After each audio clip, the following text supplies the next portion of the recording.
Hi guys, it's Sir Jam in here, Tarot Reader. So alamin natin kung ano ang reading mo for today. Just a reminder, this is a general reading, so this may or may not resonate with you, so don't take it personally. This is just a guide. This is also a timeless reading, so kung mapanood mo ito sa ibang panahon at ibang pagkakataon, possible na nakatadhanang mapanood mo ang reading na ito, maaaring mga advice and messages na mapupull out natin ay makatulong sa iyong sitwasyon. Also, please like, share, comment, and follow my page for more videos like this. Give me your energy. Ano ang reading mo for today? Give me your energy.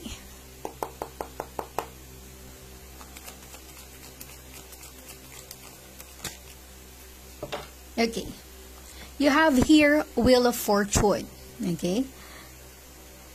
Meaning to say, ang iba sa inyo, maaaring may na-encounter or may encounter na pagbabago sa buhay. Posibleng ikaw ay may letter J sa pangalan or may J sa pangalan ng taong involved or connected sa'yo. Nafe-feel ko ang iba sa inyo makaka-receive ng message na maaaring maging dahilan ng pagbabago ng buhay mo, ng sitwasyon mo. A kind of message na maaaring your life will turn around. Kung ito ay particular sa trabaho, maaaring good news, promotion, posibleng ikaw ay magkaroon na ng pagkakataon na makapagtrabaho sa ibang bansa. Kung ano man yung pagbabagong magaganap sa buhay mo, nafe-feel ko yung improvement, okay? Kasi para bang yung Wheel of Fortune is gulong ng palad. Minsan, nasa ilalim, minsan nasa ibabaw. So, meaning to say, kung may mga pinoproblema ka sa buhay mo, hindi ka forever nandyan. Magkakaroon ng time or moment sa ating buhay na mababago rin yung takbo ng sitwasyon natin. Huwag kang mawala ng pag-asa. Wheel of Fortune. Ang iba naman, maaaring particular sa love life or sa relationship.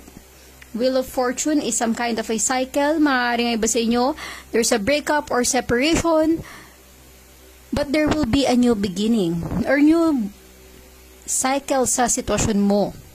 Meaning to say, ang iba sa inyo, kakatapos lang ng relationship, maaari may bagong paparating. Pero ang iba naman, kakatapos lang ng relationship, mas minabuti mong mapag-isa muna. Okay? Taking care of yourself, self-love, self-care. Diba? Trying to recover, trying to move on. Ang iba sa inyo, maaaring matagal nang in a relationship, mahabang panahon, taon na ang nakalipas. Hindi naging maganda yung kinahantungan ng relationship. So ngayon, yung pagbabagong ito, single ka na. Single, pero nafe-feel mo yung empowerment.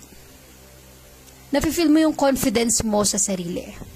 So ganito ang takbo ng sitwasyon mo.